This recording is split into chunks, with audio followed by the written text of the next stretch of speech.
Okay, so I got this last part I'm going to try to machine here.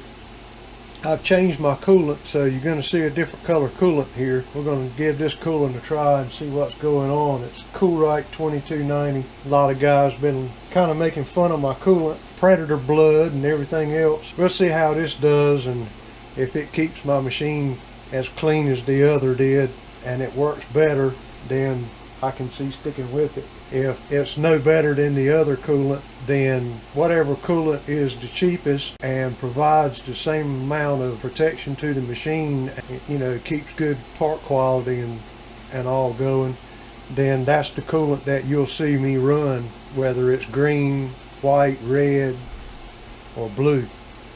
And I can guarantee you I won't go back to Cool Mist, not the way it was giving me such a fit.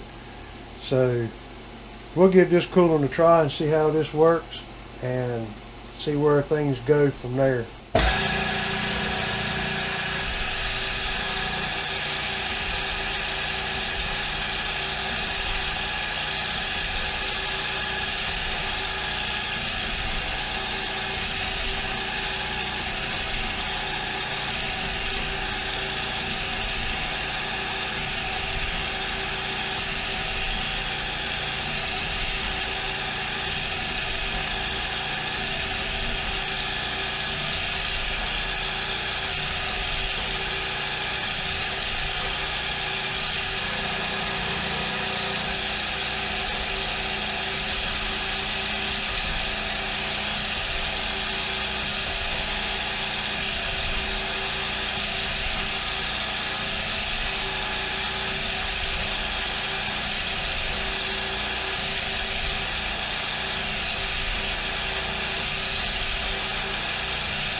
Okay guys, already I can tell the difference in this coolant and the way this drill just performed.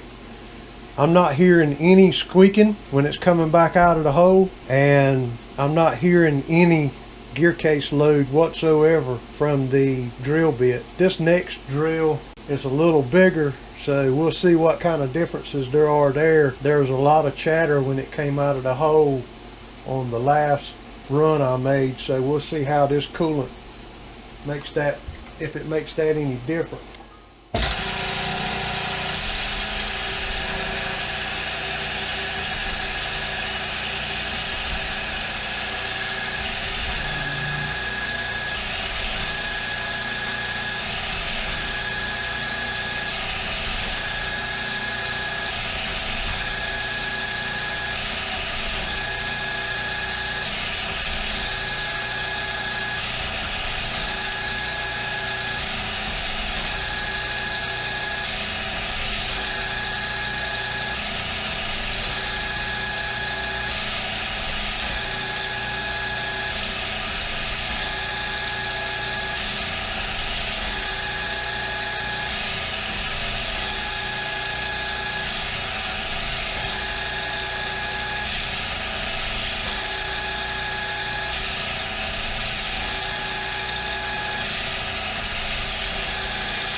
Okay guys, there's the key right there. That drill process right there, my peck depth is set at 80 thousandths. So that cuts down my drill cycle in half, and there was no load whatsoever on the gearbox with this bigger bit. Before I couldn't do that. It wanted to bog the box down and cause me to worry about it stopping in the middle of the peck cycle.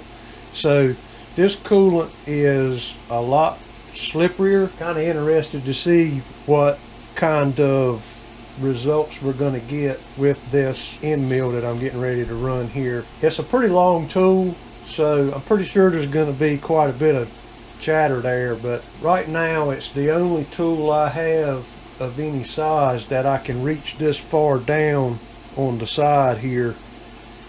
We'll see how it does. see if there's any difference with this coolant. Okay, I'm gonna get this changed out and I'll bring you back. Okay, so I got the tool changed out and get us ready to go here on this bore. We're gonna do a bore here. This is a 3/8 inch carbide end mill 4 flute. It has a 2-inch length of cut. We'll see how this goes. I think I got it at 100 thousandths a pass on the bore. Then there's going to be a finish pass.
I wanted you guys to see how close we were to the vise. You can see right there we're really low, probably about 30 thousandths from the top of the vise there.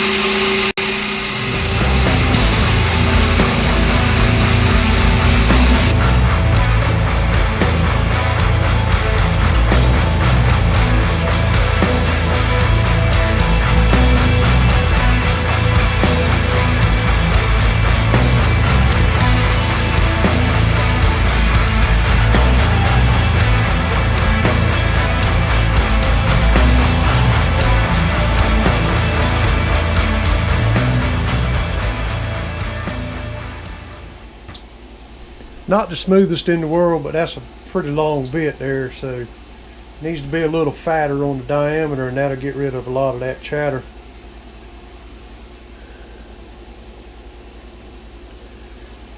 That's not too bad, I guess. At least the end mill didn't break when it snatched that piece out of there. It grabbed a hold of that, snatched it out of this backside of this pocket right here where it's so thin.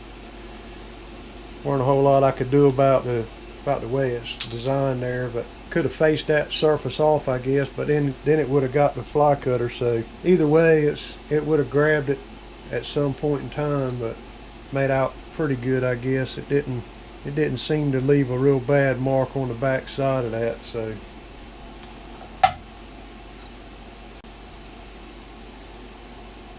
Yeah, it's not too bad. There's a little chatter in there, but at least it didn't grab the part itself, so seems to be pretty decent.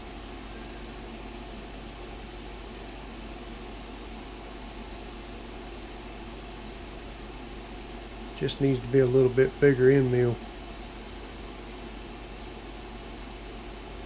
Get rid of some of that chatter. Kind of thin there, but not much room underneath of that ball nut. Alright guys, that's the first setup of that particular piece. One more setup to go for that piece and it'll be finished, and that'll be the end of that kit. So that particular ball nut mount is just an option. It's not anything that you have to run, but it does give you two different options that you can go with. There's so many different variations in these castings. The table thicknesses and things like that vary a little bit on these, and the underneath side of the tables are a little bit different.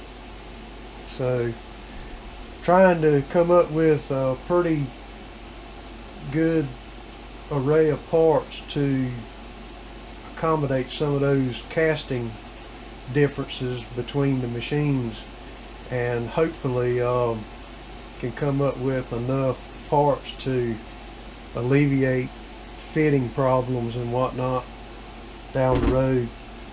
Okay, well, we'll see if we can get the second step of this knocked out.